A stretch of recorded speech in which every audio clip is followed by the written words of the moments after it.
Dios le bendiga, Iglesia de Cristo. Qué bueno poder estar en esta mañana con ustedes para hablar la palabra del Señor. Como ya había estado comentando el pastor, durante este mes vamos a estar ministrando bajo el tema ¿Me amas?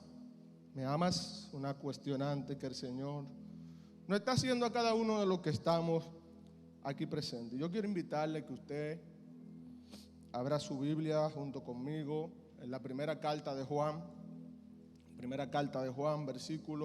capítulo 5, versículo del 1 al 5. Primera carta de Juan, capítulo 5, versículo del 1 al 5. Voy a estar leyendo en la Nueva Traducción Viviente. Dice la palabra del Señor en el versículo 1: todo el que cree que Jesús es el Cristo ha llegado a ser un hijo de Dios.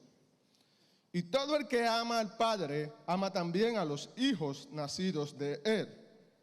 Sabemos que amamos a los hijos de Dios y amamos a Dios y obedecemos sus mandamientos.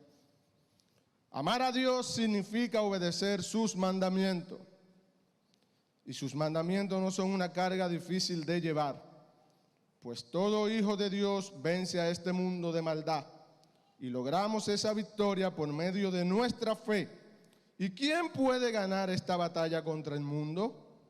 Únicamente los que creen que Jesús es el Hijo de Dios. Lo voy a leer nuevamente. Todo el que cree que Jesús es el Cristo ha llegado a ser un hijo de Dios. Y todo el que ama al Padre ama también a los hijos nacidos de Él. Sabemos que amamos a los hijos de Dios y amamos a Dios y obedecemos sus mandamientos. Amar a Dios significa obedecer sus mandamientos.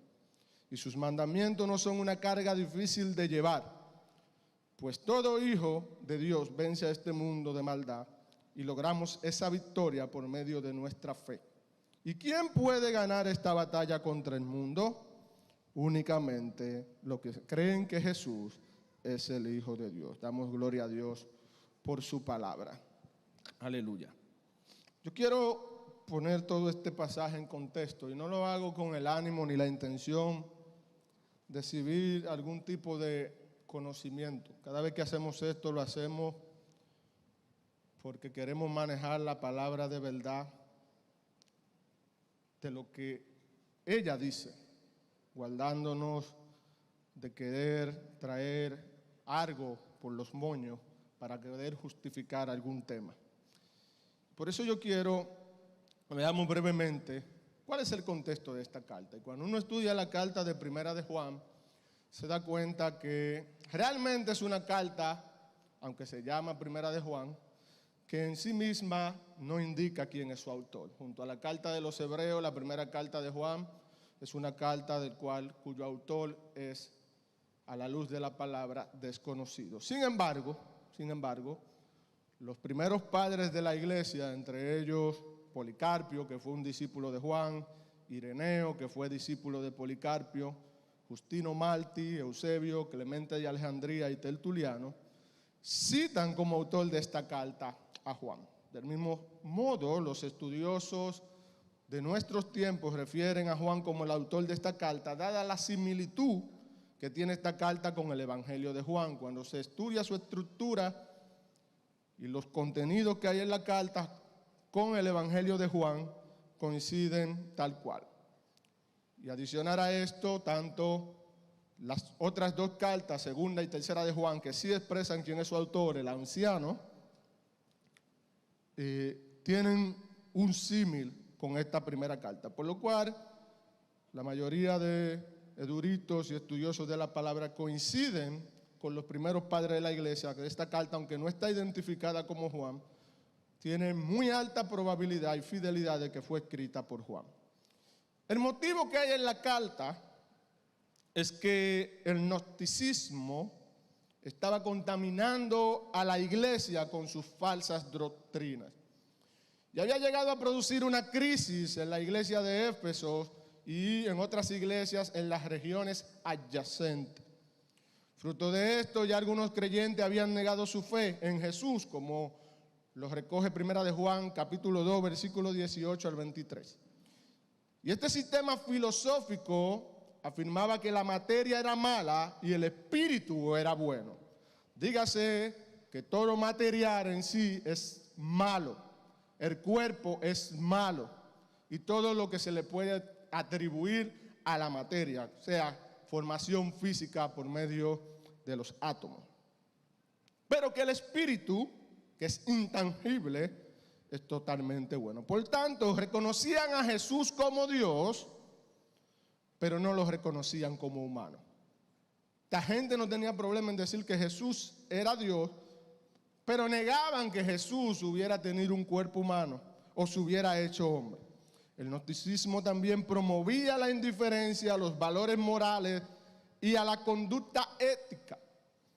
Para ello, el cuerpo era solo una jaula donde estaba encerrado el espíritu, por lo cual cualquier pecado cometido por el cuerpo no afectaba al espíritu. Entonces, esta gente lo que creía era, estamos hablando de gente que profesaba ser cristiano, que está diciendo que Jesús es Dios, pero que no vino como humano. Que este cuerpo es una cárcel del espíritu que Dios depositó en nosotros. Por lo tanto, lo que yo haga con este cuerpo no afecta el espíritu que está dentro. Y daba rienda suelta al pecado. Por eso Juan, a lo largo de la carta, y como lo podemos ver en el capítulo 1, versículo 18 de Primera de Juan, capítulo 2, versículo 4 de Primera de Juan, en los capítulos 3, versículos de 3 al 10, en el capítulo 5, 18, establece claramente, en el versículo 18 del capítulo 1 dice que Dios no es mentiroso y que todo aquel que comete pecado y que dice que conoce a Dios es mentiroso. En el capítulo 2 le dice, el que comete pecado no ha conocido a Dios, refutando todos estos argumentos que esta corriente filosófica había levantado. Finalmente, los gnósticos se creían la élite espiritual, porque la palabra gnóstico viene del griego gnosis, que significa conocimiento. Para ellos tenían el conocimiento. Ellos eran la Coca-Cola del desierto. Lo que tenían, la pámpara prendía. Lo que más sabían de lo que estaba pasando. Lo que más dudaban. Y eso lo había hecho ser arrogantes, perversos y carentes de amor. Por lo que rechazaban a todo el que tenía, a todo el que no tenía sus conocimientos. Conducta que Juan también contrasta en la carta y que vamos a estar viendo más adelante en este mensaje. Pero por citar algunos pasajes, en Primera de Juan, capítulo 2, versículo 9, en Primera de Juan, capítulo 3, versículo 10, Primera de Juan, capítulo 3, versículo 14 al 15, Primera de Juan, capítulo 4, versículo 20 a 21. Todos estos versículos hablan de que si yo no amo a mi prójimo, no tengo el amor de Dios en mí. El propósito que tuvo esta carta, a razón de sus motivos obvios que ya mencionamos, no era solo un propósito apologético, es decir, Juan no tenía la mera intención de refutar todos los argumentos del gnosticismo, sino que también la carta contiene un propósito pastoral, un pastor preocupado por sus ovejas. La iglesia había atravesado una crisis donde empezaba una especie de éxodo masivo de gente que cada día más abrazaba el gnosticismo. Y Juan se empeña en esta carta, en escribirle, para reafirmar su fe. Es por esto que con la carta él busca fortalecer al pueblo contra los falsos maestros y recordarles que en Cristo tienen vida eterna. Por eso les repite la esencia del cristianismo en lo que pareciera un círculo entre la verdad, obediencia y amor. Si usted mira la carta, Juan como que redunda a través de todos los capítulos en lo mismo. Obediencia, amor, verdad. Obediencia, amor, verdad. Y en todo esto se centra la carta. Ahora, volviendo al pasaje que leímos en 1 de Juan capítulo 5, de manera puntual, Juan en este pasaje quiere traernos, o más bien mostrarnos, las características de un verdadero creyente que ha vencido. Y dice 1 de Juan 5:1, Todo el que cree que Jesús es el Cristo ha llegado a ser un hijo de Dios. Y todo el que ama al Padre ama también a los hijos nacidos de Él. Características del creyente que vemos a la luz de esta carta. La número 1, el que cree en Jesús. Dice la primera parte del versículo 1 de primera de Juan 5. Todo el que cree que Jesús es el Cristo ha llegado a ser un hijo de Dios. La característica principal de un verdadero cristiano es que reconoce a Jesús como el Mesías, como el Cristo, el Hijo de Dios hecho hombre, quien vino a la tierra para morir y resucitar a fin de lograr la salvación de los pecadores. Por eso en el inicio de su evangelio, Juan también afirmó: pero a todos los que creyeron en Él y los que los recibieron, les dio el derecho de llegar a ser hijos de Dios. Juan 1:12, citando al evangelio. Es decir, la primera característica que tiene que tener un creyente genuino, verdadero, es creer en Jesús. Y ahora bien, yo quiero ser enfático en esto a la luz de lo que vemos en la carta. Los cristianos no creen porque son nacidos de nuevo. Escuche bien, los cristianos no creen porque son nacidos de nuevo. Porque creen, nacen de nuevo. Porque creen en Jesucristo, nacen de nuevo. Y hago énfasis en esto porque el nuevo nacimiento está evidenciado en una fe perseverante y permanente.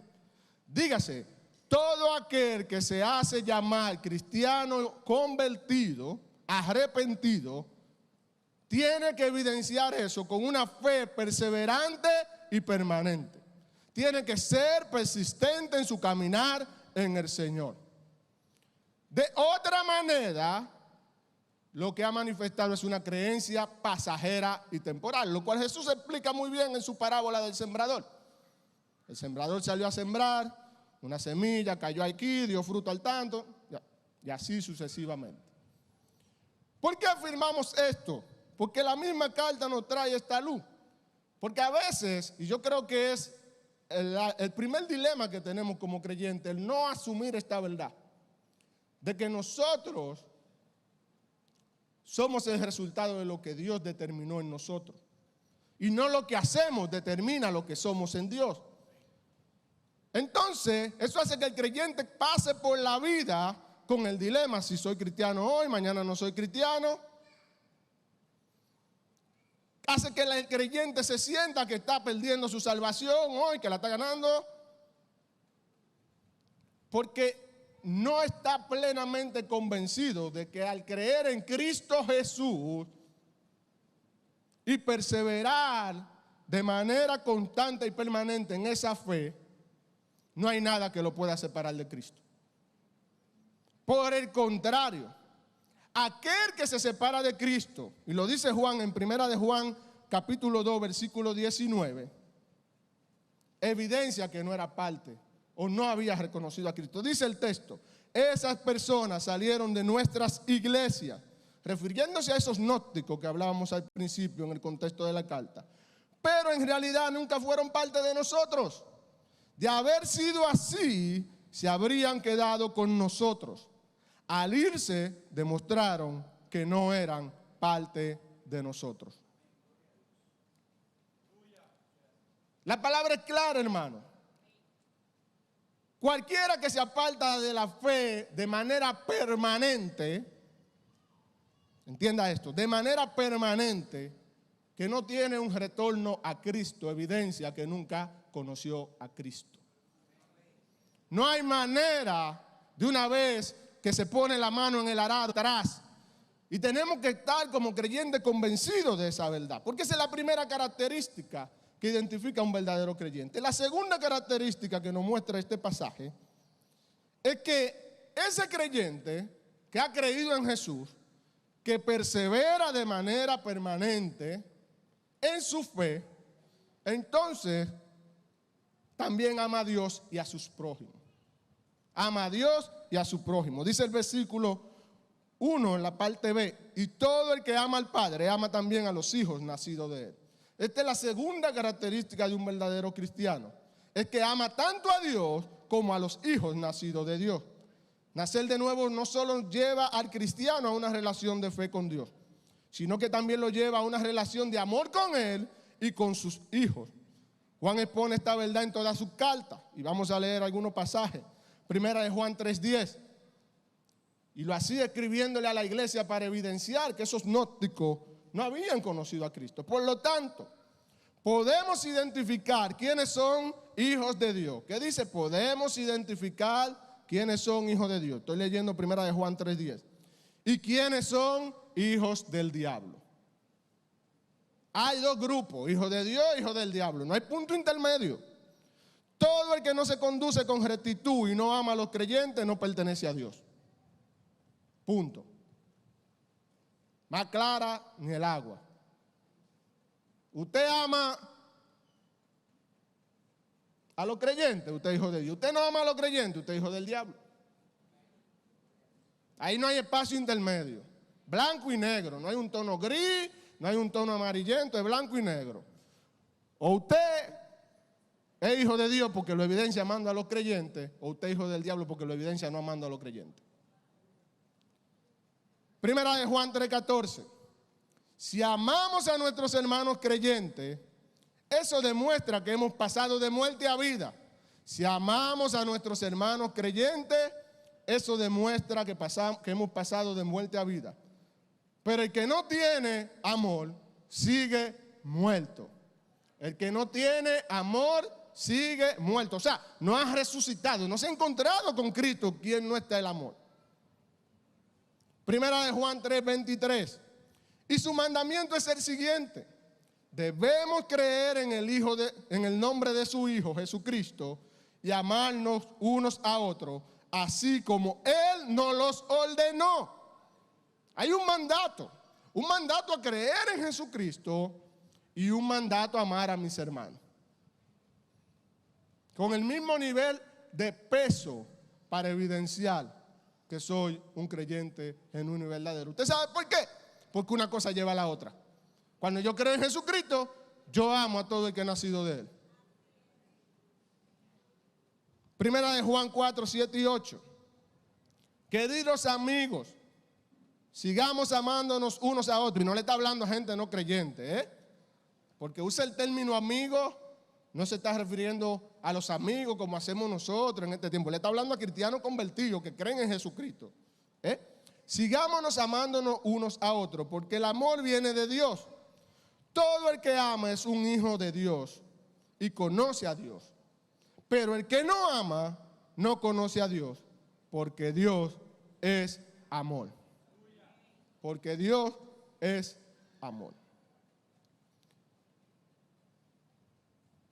La tercera característica del creyente que vemos aquí es que obedece la palabra. Yo quiero que usted vaya conmigo, porque ahora que vamos a empezar la prédica, esa era la introducción, el preámbulo. Los que llevan el tiempo ahí, tienen que amarme con todo y que sea manga larga. Tienen que amarme. Primera de Juan 5, versículos 2-3. Dice: sabemos que amamos a los hijos de Dios y amamos a Dios y obedecemos su mandamiento. Y yo quiero que si usted quiere, no es obligatorio, usted subraye esto porque, mire, Dios fue tan delicado, detallista y cuidadoso en dejarnos esto claro, que la misma palabra define lo que significa amarlo. Versículo 3, primera de Juan capítulo 5. Usted quiere, usted lo marca. Amar a Dios significa obedecer sus mandamientos. Terminología y definición ahí mismo. Para que usted no esté buscándole la quinta pata, que eso hay que hacerle un exégesis, que eso hay que estudiarlo en el contexto griego, que no sé qué. Claro, amar a Dios significa obedecer sus mandamientos. Y sus mandamientos no son una carga difícil de llevar. Si entonces usted quiere creer que eso es muy difícil y complejo, le dice, y sus mandamientos no son una carga difícil de llevar. Claro, está claro a la luz. Y esta es la tercera característica de un verdadero cristiano. Y que a su vez es la prueba de la fe genuina que tiene. Y es que tiene una obediencia constante y afectuosa. El mes pasado estuvimos hablando sobre la obediencia y mucho se habló de la obediencia. Y ahora Dios nos está preguntando a nosotros, nos está llamando a reflexión en esta mañana, nos está cuestionando, nos está invitando a que reflexionemos si nosotros le amamos. ¿Me amas? Piensa en esa pregunta por un momento de parte de Dios. Y a la luz de lo que Él nos está trayendo en la palabra, que nos dice claro, amar a Dios significa obedecer sus mandamientos. No es que yo manifiesto mi amor a Dios adorando. Sí, es parte de, pero no es la evidencia, es guardar sus mandamientos. Porque yo puedo venir aquí al templo a adorar. Y allá afuera hacer lo que me dé la gana. Y estoy evidenciando que no amo a Dios. Yo puedo venir la semana que entra, a partir de mañana, todos los días, pasarme todas las horas que vayan a estar aquí, pedir un permiso en el trabajo, coger vacaciones, lo que sea, para quedarme aquí todo el tiempo. Y tal vez muchos de ustedes que me vean, wow, es un cristiano de verdad. Y cuando salgo por esa puerta, Dios me libre, le mando un vaso atrás a Brenda en la casa. Cuando la palabra lo que me manda a mí, que ame a mi esposa y la trate como vaso frágil. No estoy amando a Dios porque hemos asociado nuestro amor por Dios a la cantidad de cosas que nosotros podemos hacer en pos, entre comillas, en pos o a favor de Él. Y yo quiero, hermano, que usted salga de esta mañana y aquí convencido y esclarecido que no hay nada que nosotros podamos hacer en favor de Dios. No hay nada. Dios no necesita de nosotros nada. Por eso Él simplemente nos pide que obedezcamos. ¿Usted sabe quién es que se beneficia de esa obediencia de nosotros? No es Él, somos nosotros. Porque cuando yo soy marido de una sola mujer, tengo paz mental, porque no tengo que estar con doble vida. No tengo que estar volviéndome loco como que voy a costear dos familias. Cuando yo no hablo mentira, no tengo que estar escondiéndome a nadie o tratando de recordar qué fue lo que dije para que no se descubra la mentira que hablé. Cuando usted se pone a pasar los balances de cada mandato, y por eso dice el texto, y sus mandamientos no son una carga difícil de llevar, es porque nosotros somos los que nos beneficiamos de eso. No es Dios que se beneficia, somos nosotros. Entonces, nuestra fe genuina se manifiesta cuando amamos a Dios y guardamos sus mandamientos. La verdadera fe salvadora produce amor, lo cual se manifiesta con obediencia a la palabra de Dios. Y yo quiero recordarle qué es la palabra de Dios. Cuando hablamos de la palabra de Dios nos referimos a la Biblia, la cual sin duda alguna es la verdad revelada de Dios con la finalidad de mostrarnos su voluntad para con nosotros. Como lo establece 2 de Timoteo 3, 16 al 17. Toda la escritura es inspirada por Dios y es útil para enseñarnos lo que es verdad y para hacernos ver lo que está mal en nuestra vida. Nos corrige cuando estamos equivocados y nos enseña a hacer lo correcto. Dios la usa para preparar y capacitar a su pueblo para que haga toda buena obra. Nosotros queremos conocer cuál es la voluntad de Dios. Vamos a abrir la Biblia. Vamos a abrir la Biblia. Vamos a estudiar la Biblia. Vamos a hacer lo que dice la Biblia. Porque de esa manera es que vamos a manifestar el amor que tenemos que Dios. Toda la Biblia contiene el principio de que quienes aman a Dios le obedecen. El sabio Salomón escribió en Eclesiastés 12:13: aquí culmina el relato. Mi conclusión final es la siguiente. Teme a Dios y obedece sus mandatos, porque ese es el deber que tenemos todos. Después de tanta sabiduría ahí en Eclesiastés, y he visto que cada cosa tiene su tiempo, un mal es hallado, que la vida es vana, que no importa que cuánto tú te esfuerces, y toda la sabiduría. Y concluyó, aquí culmina mi relato. Mi conclusión final es la siguiente. Teme a Dios y obedece sus mandatos porque ese es el deber que tenemos nosotros. Ya. Jesús también lo dijo esto a sus discípulos y el mismo Juan lo plasmó en su evangelio.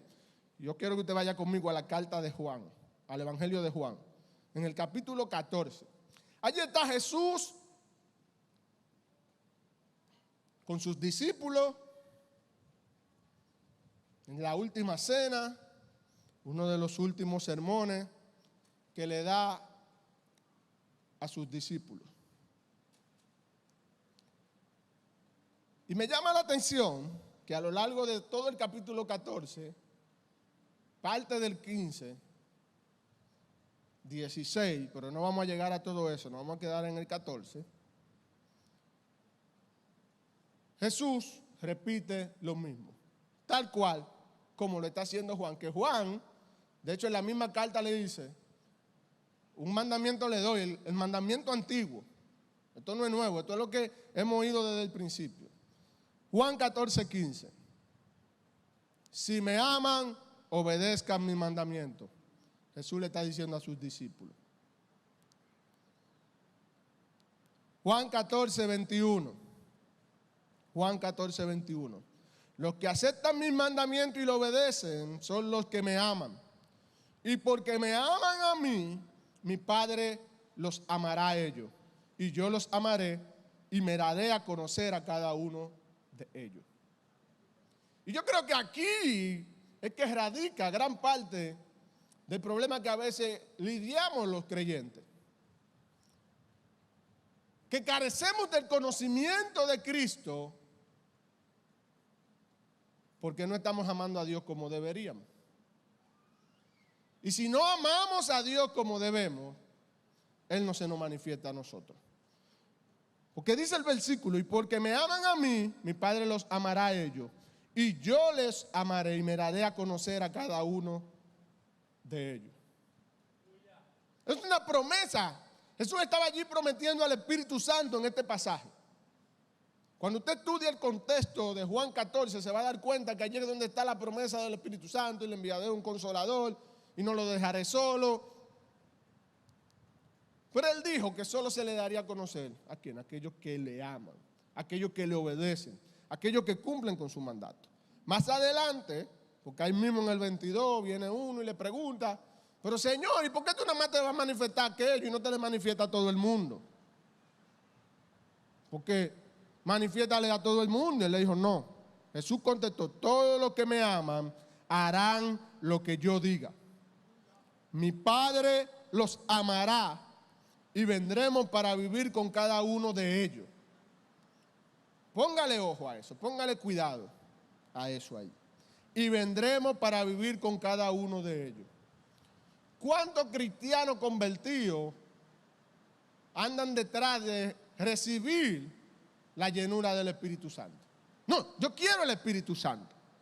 El problema es que si tú no amas a Dios, si tú no guardas su palabra, el Espíritu Santo no va a venir a ti, porque te está diciendo y vendremos para vivir con cada uno de ellos. Pero ¿a quiénes? A los que hagan lo que Él dice que hagan, a los que obedecen.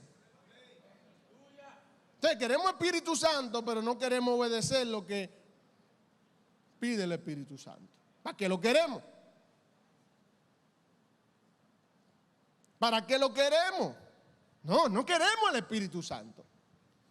Queremos las manifestaciones que da el Espíritu Santo para que se diga que yo hago, que yo soy. Eso es lo que a veces estamos buscando. Porque si no fuera así, yo me someto, amo a mi Dios. ¿Qué es lo que Dios quiere? Dios quiere que yo ame a mi esposa. Me viene toda la mente, hermano, porque a veces da pena cómo hemos minimizado la palabra de Dios en nuestro accionar, comprando la ideología del mundo. Me voy a tomar este atrevimiento, por ejemplo, divorcio. Malaquías 2:19. Dios detesta el divorcio. Y da pena como los cristianos hemos cualquierizado el divorcio. Pero esos mismos cristianos que han cualquierizado el divorcio dicen que aman a Dios. Eso mismo. Y yo conversaba con unos hermanos el viernes, y hablábamos sobre este tema. Y concluíamos en que el problema principal de eso es que o uno de los dos o los dos no son creyentes, aunque estén metidos aquí en la iglesia, porque no hay un motivo sobre la faz de la tierra que haga que dos personas cristianas convertidas que amen a Dios, que vivan con Dios, puedan romper ese vínculo que Dios unió. No lo hay. No existe. No hay forma. Y compatibilidad de carácter, eso no cabe dentro de. Cuando usted se va más al fondo, usted se va a encontrar que hay un problema de una gente que dice creer que ha creído en Jesucristo y no que cree en Jesucristo. Porque en su práctica no evidencia ese amor. Porque hombre que ama a Dios va a amar a su mujer. Y puede flaquear. Puede que haya momentos donde no la ame como Dios le pide que la ame, pero direcciona ese caminar. Lo corrige. Si sabe que está siendo un bruto salvaje, no, espérate, yo tengo que reflexionar. Pero mujer que no se somete a su marido, por igual, puede que eventualmente, como estamos en esta naturaleza corrupta y pecaminosa, le cueste someterse, pero cuando se confronta con la palabra, no, espérate, yo tengo que someterme a mi marido aunque no me guste. Aunque no me guste. Y es un tema tan profundo, porque de esa manera que evidenciamos que no amamos al Señor, creyendo que amamos al Señor. Por cualquier quítame la paja, se rompió esto. Y compatibilidad de caracteres, que no sé qué.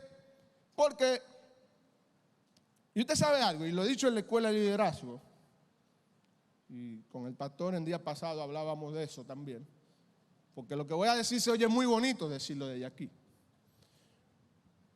Pero en un momento vinieron los fariseos. Ve acá. ¿Y por qué Moisés dio carta de repudio? Es decir, ¿por qué Moisés dio unos parámetros para que la gente se pueda divorciar? Dios por misericordia